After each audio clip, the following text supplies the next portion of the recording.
On November 28, 2008, one of the most intense Black Friday incidents ever went down at a Walmart store. It was 5 a.m. and about 2,000 people were packed outside the closed doors of the store, all hyped up for some sweet Walmart deals.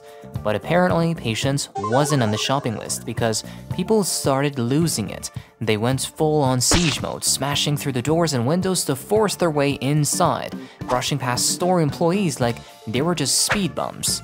In the chaos, one of the unlucky staff members trampled by the crowd was 34-year-old Damour, who was just working there temporarily for the holiday season. If he hadn't been there that day, he might still be around.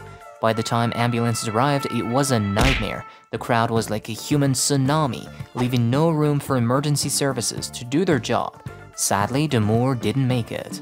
This incident sparked a huge public outcry, probably even among the same people who had charged the store.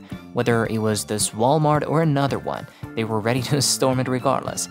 In the end, Walmart agreed to pay $1.5 million in damages, some of which went to Damour's family and some for better crowd control measures.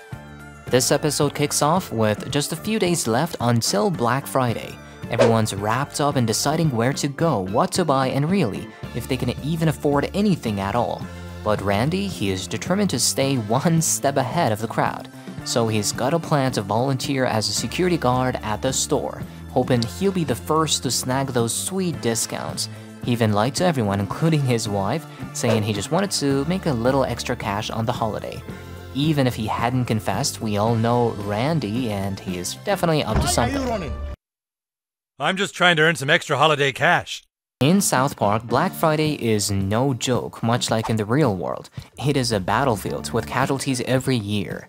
Last year alone, the head security guard said that there were 26 people dead and 461 injured.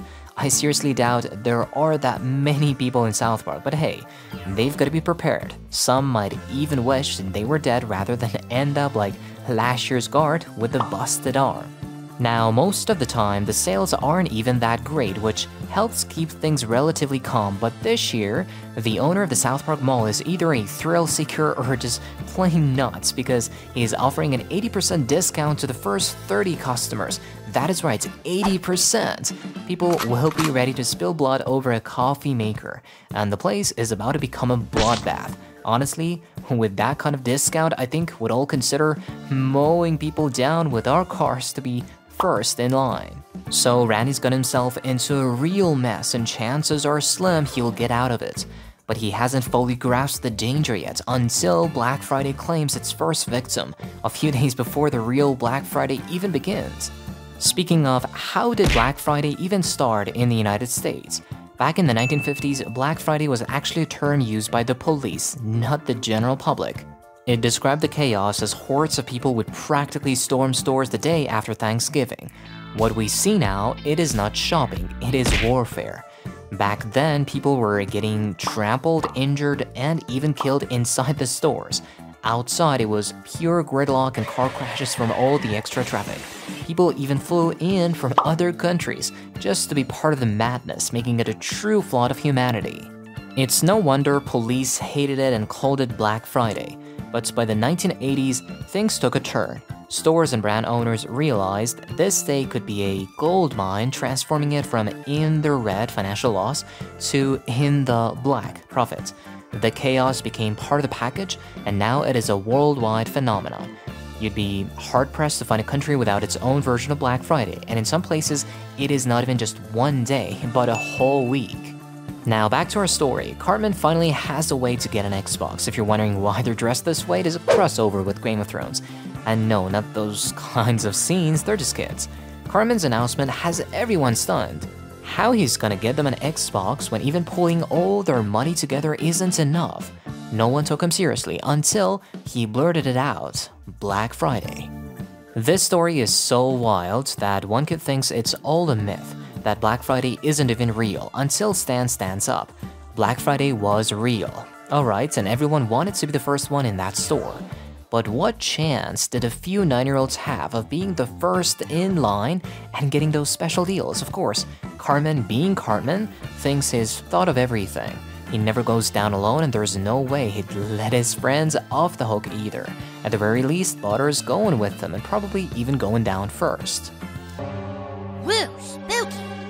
Seeing interviews with people in the news and the reporter's face, remember him, he'll come later, we could tell that people were dead serious about Black Friday and their Christmas shopping.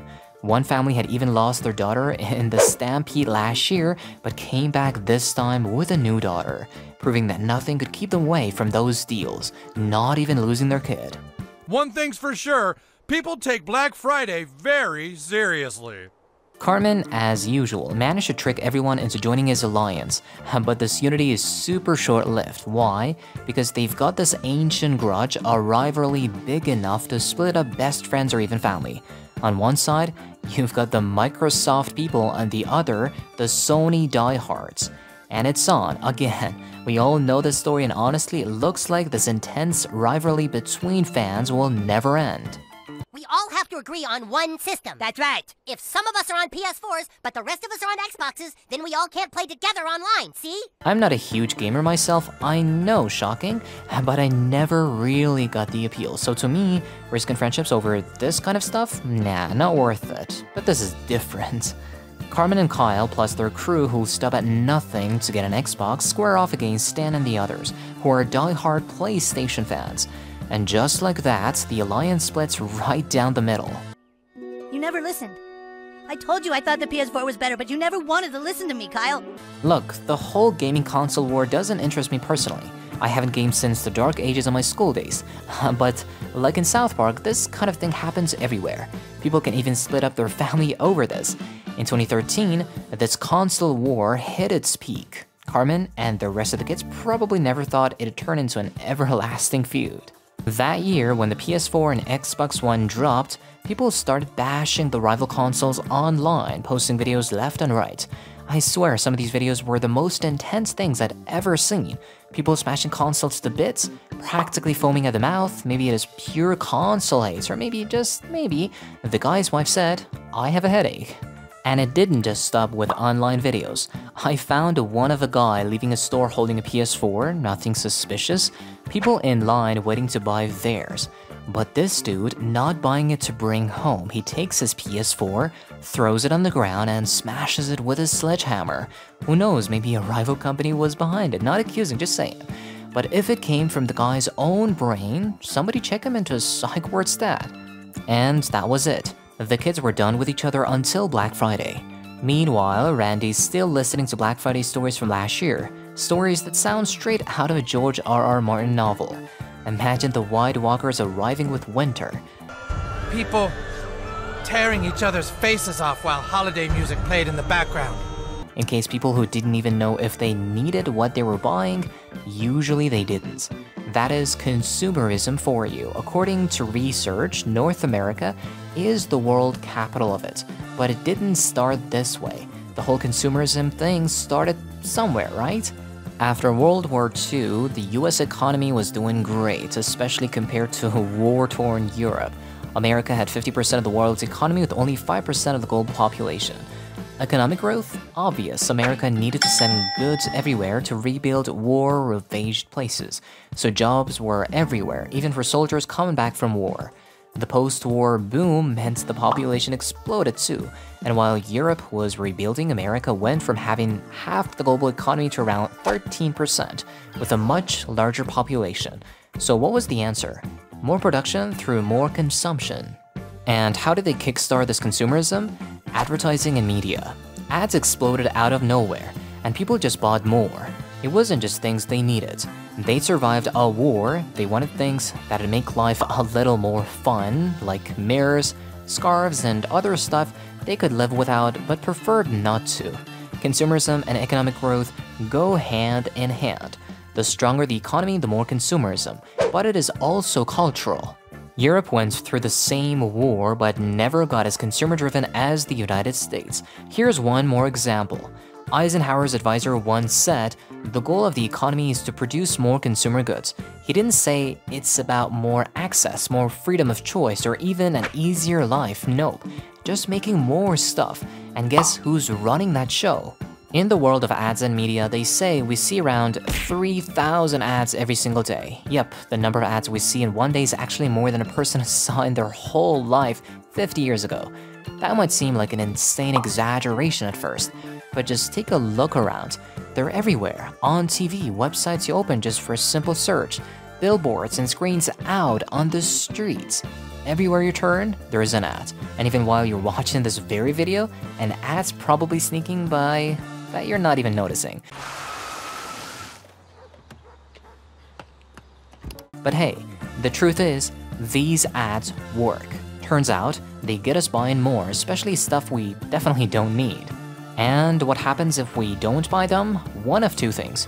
Either we feel depressed or feel like we're falling behind, like we're suddenly worth a little less in the eyes of everyone else. Honestly, there's some truth to that. The more we buy, the happier we supposedly get, all thanks to the media. Plus, it is like you get cooler friends and more social value, kinda like how someone with a car seems to get more attention than someone without, even if the careless guy is loaded. Maybe he doesn't need a car, but that doesn't matter. People are getting to judge him anyway. And this all brings us to the new Elmo doll. Yup, the newly controversial doll on the block. Dropping just in time for Black Friday with ads already rolling out. Let's be real. That is a declaration of war. Poor Randy and the rest of the store guards are going to have their hands full, not knowing how many casualties this doll is going to cause, so people are already lining up outside stores, braving the freezing temperatures, all just to snag this Elmo doll, either for themselves, their daughter, or their other daughter their wife doesn't know about. Anyway, all these zombie-like shoppers care about is getting their hands on that new doll. Elmo! Give me Elmo! Randy, though, he is only thinking about getting to that sweet 80% off TV. No matter how many people fall in the frenzy, he is not too bothered, until suddenly Old Cap shows up behind him. Old Cap is the head guard, a legend, scarred and partly blinded from the past Black Friday.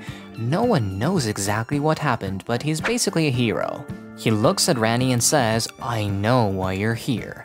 Randy freezes, a cold sweat breaking out as Old Cap accuses him of caring about people. Really, Randy? Randy couldn't care less about people if he tried. There's a TV on sale. That is all he cares about.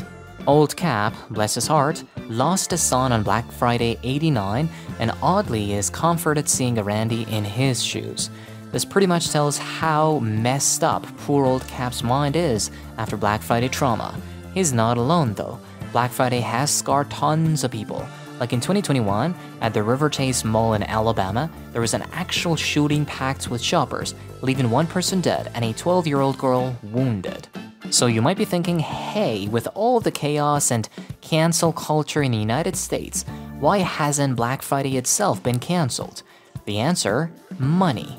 Big companies love Black Friday chaos. They crank up the tension on purpose. For example, when Sony's CEO Yoshida saw Cartman's ad for Xbox, instead of cooling things down, he escalated it, offering extra perks like maps of Japan to anyone who bought a PlayStation on Black Friday. No doubt Sony has just raised the stakes. Workers benefit too. Retailers and companies hire loads of extra hands, offering overtime pay, so a chunk of people out there don't want to see it cancelled. And for regular people who don't profit from Black Friday, they're thrilled to finally buy something they've wanted all year but couldn't afford. Psychologically, it just feels good, so much that canceling Black Friday doesn't seem worth it. In response, the concept of Green Friday has popped up, not to kill off Black Friday, but to promote eco-friendly products and cut down on the insane waste. Look, sounds noble, right? But let's face it, the very people claiming to save the planet on Green Friday are probably sneaking off to buy their TVs too. Then, there is Fridays for the Future, a movement started by Greta Thunberg, the poster child for environmental activism. Probably a face you've seen everywhere. She's been the same size and shape forever, always demanding action. And she's not only calling out bigwigs ruining the planet, but also going after anyone who dares to fly on a plane. I mean, sure, what should we do? Get around on horseback to avoid offending her? Apparently, we should all live on a gondola in Venice. But you know what I think? The real fight against Black Friday isn't about those green things, like day nothing buy. This day was launched by Canadian Anti-Consumerism magazine back in 1992, which means you don't buy anything for a full 24 hours on Black Friday and then join a zombie walk to protest against the zombies lined up outside the stores. Of course, there's a loophole because, as I said, Black Friday isn't just one day anymore. People can shop any other day that week and still feel like Batman saving the world. So it isn't like people aren't doing anything, but their actions are either just for show or don't have any real impact, considering the number of people profiting from this whole thing is way higher than what a few movements can stop. Randy seems a bit changed after hearing the old man's rant, but I'm not ready to trust him just yet. There is still time. When he steps out of the store to check on the crowd, suddenly a mob attacks him, and he gets swallowed up. Just then, Old Cap comes to the rescue, and some guy stabs him. Like, seriously, dude? You were just at the front of the line, and now you're stabbing someone? Tragic. I took this job to be at the front of the line on Black Friday. Whatever your intentions before, protect this town. But in the end, Old Cap dies after we find out he was fake too, which is exactly when Randy finally manages to escape from that jerk. But we cut away till the end of the story. I'm not falling for this guy's tricks. I've had my share of bad experiences. Get back inside. We have work to do. Meanwhile, the kids' war is still on and getting closer to Game of Thrones levels. Carmen is dragging everyone into another kid's yard, but the owner doesn't seem happy about it and treats them like the King Joffrey just kidnapped one of the girls. Get the hell out of my yard! Oh, and by the way, Kenny's playing the role of a princess here. These two groups are just like Game of Thrones, playing politics, trying to recruit even the kindergarten kids for battle because coming is winter. Though it's almost 80% censored, it'll ends up with a princess betraying Cartman because he'd rather have a handheld gaming device. In Season 17, Episode 8, after everything that is gone down, the two groups falling apart, Sony's bus making proposals and Cartman's clumsy friends in the battle. Cartman starts to think he needs to do something. He couldn't just sit there and watch the PlayStation fans win, so he needed to talk to Microsoft. All he has to do is pick up the phone and call whoever he wants.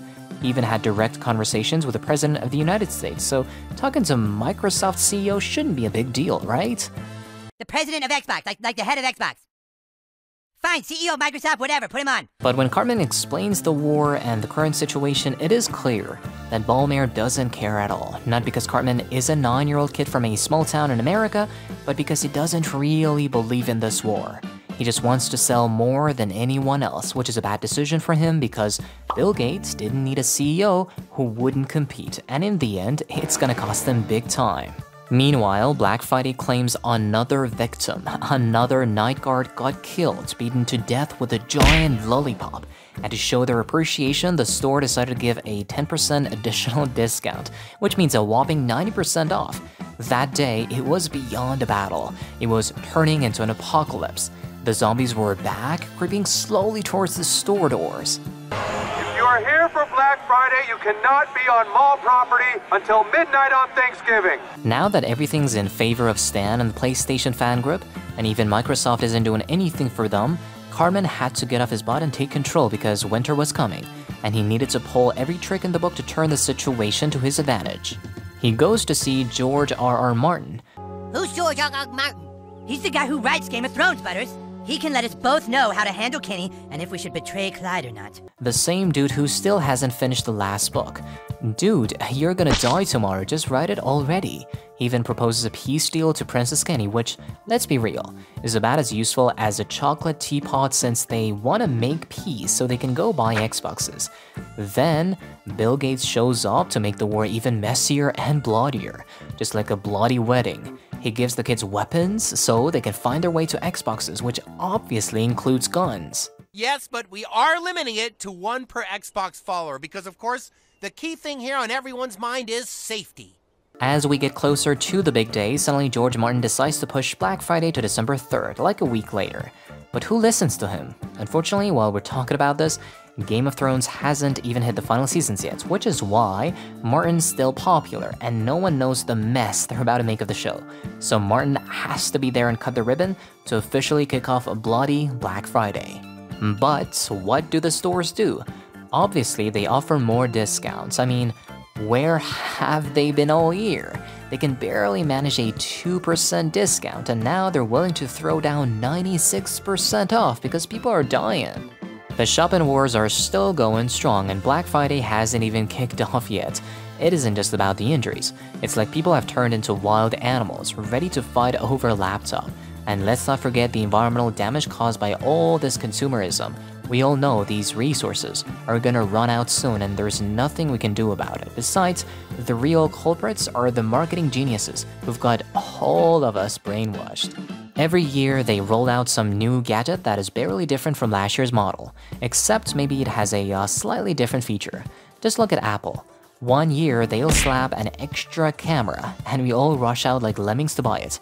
They even design products that have an expiration date, so they'll break down just in time for us to buy another one. But they have to time it right.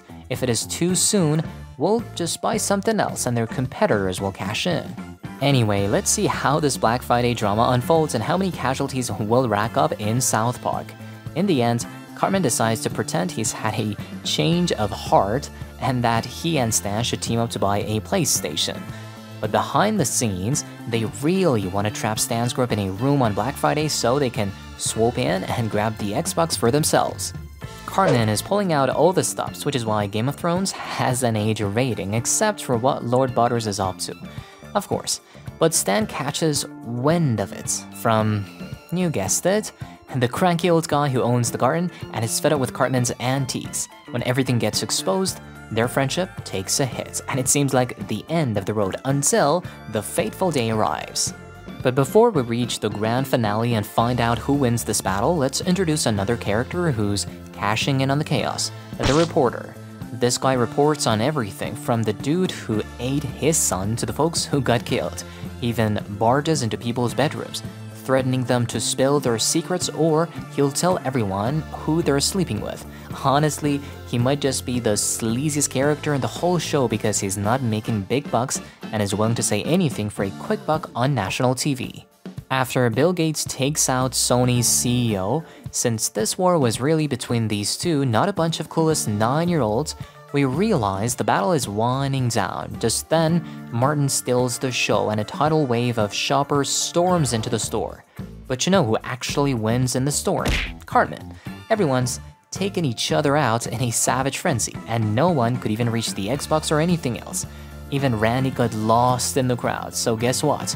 The hottest item on Black Friday that year was the Xbox One. What's funny is that we always say Black Friday and shopping boost people's spirits, but do you know when people were actually happier than ever? Right before 1950, before consumerism took over. So, does consumerism really make people happy, or is it just a win for the corporations?